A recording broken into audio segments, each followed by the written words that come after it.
नमस्कार बच्चों। पिछले लेक्चर में अपन ने पढ़ा प्रशिक्षण की प्रक्रिया, ट्रेनिंग प्रोसेस। आज अपन करेंगे प्रशिक्षण की तकनीकें या प्रशिक्षण की विधियां, टेक्निक्स और मेथड्स ऑफ ट्रेनिंग। प्रशिक्षण प्रदान करने की अनेक तकनीकें या विधियां हैं और उनमें से कोई सी भी विधियों का उपयोग करते हुए किसी संगठन के अंतर्गत कर्मचारियों को ट्रेनिंग का कार्य किया जाता है। तो इनमें से कुछ प्रमुख जो विधियां या टेक्निक्स हैं जो हम देखेंगे, उसमें से प्रमुख हैं। फर्स्ट, कार्यस्थल पर प्रशिक्षण, ऑन द जॉब ट्रेनिंग। कार्यस्थल पर प्रशिक्षण प्रदान करने की सबसे अधिक प्रचलित विधि है। इस विधि में कर्मचारी कार्य को करते हुए ही उसे सीखता है। अर्थात कार्य पर प्रशिक्षण विधि प्रशिक्षण की ऐसी विधि है जिसके अंतर्गत कर्मचारी को कार्य करते समय ही प्रशिक्षण दिया जाता है और उसे उन्हीं अवस्थाओं में रखा जाता है जिसमें वह प्रशिक्षण प्राप्त करने के पश्चात कार्य करेगा।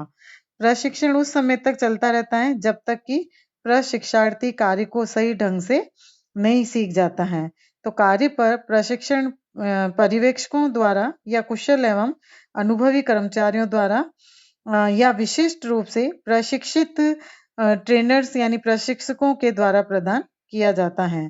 कर्मचारियों को कार्य करने का निर्देश देकर उससे स्वयं कार्य कराया जाता है तथा ज्यों-ज्यों कर्मचारी कार्य में निपुण होता जाता है उसके निर्देशन में कमी आते जाते हैं।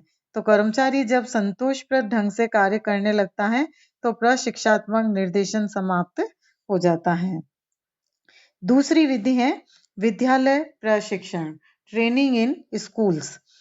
कई संस्थाएं प्रशिक्षण पाठशालाओं के माध्यम से नियमित रूप से प्रशिक्षण कार्यक्रमों का संचालन करते हैं। इन विद्यालयों में प्रशिक्षणार्थियों को एक निश्चित समय तक कक्षा की भांति अध्ययन कराया जाता है। प्रशिक्षण के दौरान उन्हें कार्य में आने वाले यंत्रों और उपकरणों एवं मशीनों जैसे ही संसाधन प्रयोग में लाए जाते हैं और यह प्रशिक्षण कार्य से पृथक वातावरण में दिए जाने के कारण अधिक रुचिकर होता है। वर्तमान में अनेक तकनीकी प्रशिक्षण केंद्रों द्वारा इच्छुक व्यक्तियों को इस विधि के माध्यम से प्रशिक्षण दिया जा रहा है। थर्ड मेथड है प्रशिक्षु प्रशिक्षण, अप्रेंटिसशिप ट्रेनिंग। प्रशिक्षण की यह विधि उद्योगों में प्राचीन काल से ही प्रयोग में लाई जा रही है। इस विधि के अंतर्गत प्रशिक्षार्थी को कार्य की समस्त बारीकियां विशेषज्ञों द्वारा भली भांति समझाई जाती हैं। प्रशिक्षण की अवधि सामान्यतः 6 माह से 5 वर्ष तक की होती है और इस प्रकार का प्रशिक्षण ऐसे उद्योगों एवं पेशों में दिया जाता है जिनमें निपुणता प्राप्त करने में अधिक समय लगता है। तो सामान्यतया प्रशिक्षण का उपयोग मशीन मैन, प्रिंटर, औजार बनाने वाले या बढ़ई, लुहार, सुनार, ड्राफ्ट्समैन, निर्माण कार्य करने वाले आदि के लिए किया जाता है। शिक्षार्थी अधिनियम 1961, द अप्रेंटिसेस एक्ट 1961 के अंतर्गत कुछ निर्दिष्ट उद्योगों में प्रशिक्षु प्रशिक्षण की व्यवस्था करना अनिवार्य है। तो सन 1974 में किए गए संशोधन के द्वारा अब प्रशिक्षु प्रशिक्षण के लिए जो अनुसूचित जातियों और जनजातियों के लिए स्थान सुरक्षित कर दिए हैं। इसी तरह से फोर्थ मेथड है इंटर्नशिप प्रशिक्षण। इंटर्नशिप ट्रेनिंग ऐसे व्यक्ति जो रोजगार में नहीं होते हैं और विद्यार्थी के रूप में अपना नियमित अध्ययन करते हैं उनके लिए इंटर्नशिप प्रशिक्षण कार्यक्रम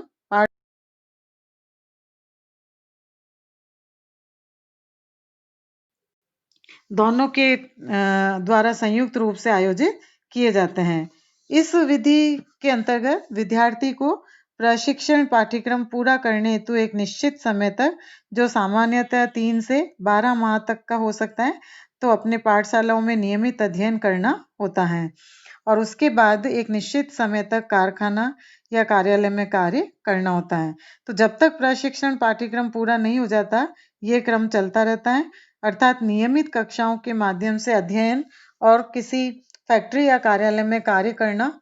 इस प्रकार के प्रशिक्षण कार्यक्रम सामान्यतः जो उच्च पेशे वाले कार्य हैं, कृत्य हैं, उनके लिए आयोजित किए जाते हैं। इस प्रकार के प्रशिक्षण से चयनित विद्यार्थी पाठ्यक्रम के सैद्धांतिक एवं व्यावहारिक दोनों ही पहलुओं के बारे में विस्तृत जानकारी प्राप्त कर लेते हैं। फिफ्थ है द्वार प्रकोष्ठ प्रशिक्षण, वेस्टिब्यूल ट्रेनिंग। कार्य पर प्रशिक्षण यानी ऑन द जॉब ट्रेनिंग प्रदान करना सदैव संभव नहीं होता है, तो इसलिए उपक्रम द्वारा कार्य से पृथक यानी ऑफ द जॉब प्रशिक्षण की व्यवस्था करना आवश्यक हो जाता है। कार्य से पृथक प्रशिक्षण विधियों में द्वार प्रकोष्ठ प्रशिक्षण विधि का विशेष महत्व है। वेस्टिब्यूल से आशय एक हॉल या बड़े कमरे से लिया जाता है, जिसमें कारखाने जैसा वातावरण एवं कार्य स्थिति उपलब्ध करके प्रशिक्षण व्यवस्था की जाती है। प्रकोष्ठ तथा प्रशिक्षण हॉल में वास्तविक उत्पादन में काम आने वाले मशीनों के मॉडल लगे होते हैं और कर्मचारी को इन मॉडल मशीनों पर प्रशिक्षण दिया जाता है एवं कार्य सिखाने का उत्तरदायित्व कुशल पर्यवेक्षक अथवा फोरमैनों को सौंपा जाता है। प्रशिक्षण अवधि कुछ दिन से लेकर कई मास तक विस्तृत हो सकती है। इसके बाद नेक्स्ट है व्याख्यान विधि, लेक्चर मेथड। विद्यालयों एवं महाविद्यालयों में व्याख्यान विधि द्वारा शिक्षा प्रदान करने का सर्वाधिक उपयोग किया जाता है। व्याख्यान विधि में प्रशिक्षक मौखिक निर्देशन भाषण के रूप में प्रस्तुत करता है और प्रशिक्षक को व्याख्यान कला एवं विषय वस्तु के संबंध में अच्छा ज्ञान होना जरूरी होता है। इस विधि में प्रशिक्षक को प्रभावी संप्रेषक होना चाहिए तथा श्रोताओं की जिज्ञासाओं को शांत करने की उसमें क्षमता होनी चाहिए। व्याख्यान के समय श्रोतागण वार्ता को सुनते हैं, वे आवश्यक बातें लिखते भी रहते हैं और विषय के सिद्धांतों के निरूपण हेतु यह विधि उत्तम रहती है। फिर नेक्स्ट सम्मेलन विधि, कॉन्फ्रेंस मेथड। सम्मेलन विधि निर्देशित सामूहिक विचार विनिमय द्वारा सूचनाओं एवं विचारों के आदान प्रदान की एक सक्षम विधि स्वीकार की जाती है। इस विधि में सम्मेलन में भाग लेने वाले व्यक्ति अपने विचारों एवं अनुभवों को प्रकट करने में स्वतंत्र होते हैं। यदि सम्मेलन में संचालन कुशलता पूर्वक किया जाए तो प्रशिक्षार्थी आपसी विचार विमर्श से काफी कुछ सीखते हैं। सम्मेलन विधि का उपयोग प्रबंध के विभिन्न स्तरीय प्रशिक्षण के लिए किया जाता है। सम्मेलन विधि प्रवचन विधि के दोषों को दूर कर देती है, क्योंकि इसमें प्रशिक्षार्थी केवल सुनने वाले नहीं रहते हैं, बल्कि प्रशिक्षण में सक्रिय योगदान भी करते हैं। इसी तरह से समस्या अध्ययन विधि, केस स्टडी मेथड। प्रबंधकों के विकास के लिए यह पद्धति अत्यंत लोकप्रिय है और इस पद्धति का विकास लगभग 1920 से 25 के बीच अमेरिका में हुआ। इस पद्धति में किसी समस्या से संबंधित तथ्यों को प्रशिक्षार्थियों के समक्ष रख दिया जाता है तथा वह समस्या प्रशिक्षार्थियों के निर्णय के लिए छोड़ दी जाती है। प्रशिक्षार्थी समस्या के तथ्यों का विश्लेषण करके उसका हल प्रस्तुत करता है और यह पद्धति प्रशिक्षार्थियों को समस्या समाधान का व्यावहारिक प्रशिक्षण प्रदान करती है। समस्या अध्ययन विधि यह मानकर चलती है कि प्रशिक्षार्थी को विषय का सैद्धांतिक ज्ञान एवं अनुभव पहले से ही प्राप्त है। भूमिका निर्वाह विधि, रोल प्लेइंग मेथड।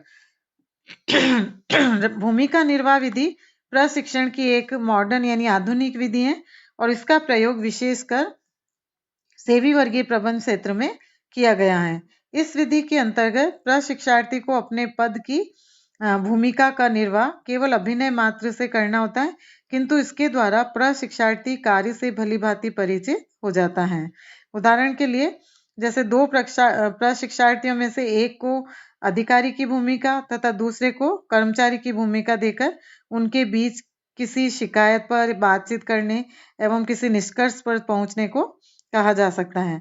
तो भूमिका निर्वाह करने वाले प्रशिक्षार्थियों को प्रशिक्षक आवश्यक निर्देश देते रहते हैं ताकि वह अपनी त्रुटियों को जान सके और भूमिका निर्वाह प्रशिक्षण के लिए प्रशिक्षार्थियों को मानवीय संबंधों की जानकारी दी जाती है एवं अपने व्यवहार में सुधार करने का अवसर दिया जाता है। 10th है कार्यक्रमात्मक प्रशिक्षण, प्रोग्राम्ड ट्रेनिंग। कार्यक्रमात्मक प्रशिक्षण पद्धति का विकास ओहियो स्टेट यूनिवर्सिटी के प्रोफेसर SL प्रेसे द्वारा किया गया और इनके द्वारा 1924 में एक प्रशिक्षण विधि का विकास किया गया जो शिक्षण एवं प्रशिक्षण के क्षेत्र में अत्यंत लोकप्रिय हुई। कार्यक्रमात्मक प्रशिक्षण के लिए कंप्यूटर का उपयोग विकसित देशों में कर्मचारियों एवं पर्यवेक्षकों के लिए प्रशिक्षण के लिए व्यापक रूप में किया जाने लगा और मध्य स्तरीय एवं उच्च स्तरीय प्रबंध प्रशिक्षण के लिए कार्यक्रमात्मक प्रशिक्षण विधि का प्रयोग धीरे धीरे बढ़ रहा है।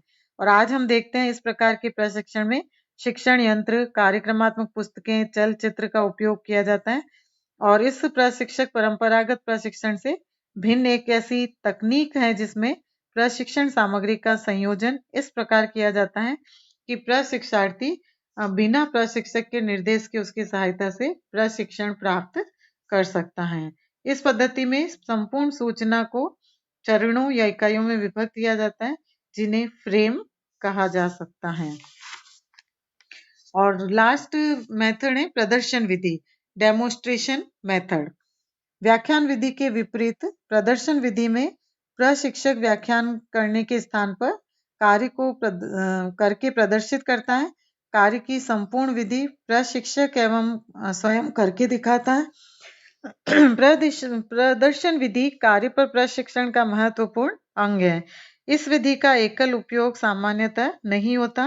प्रदर्शन विधि को प्रशिक्षण की अन्य विधियों जैसे व्याख्यान आदि के साथ संबंध किया जाता है ताकि उन विधियों की उपयोगिता बढ़ाई जा सके। तो इस प्रकार से प्रबंध के यानी प्रशिक्षण के अंतर्गत इन सभी विधियों का अत्यधिक महत्व होता है और इन विधियों या तकनीकों के आधार पर कर्मचारियों को ट्रेंड किया जाता है, उनको प्रशिक्षण प्रदान किया जाता है।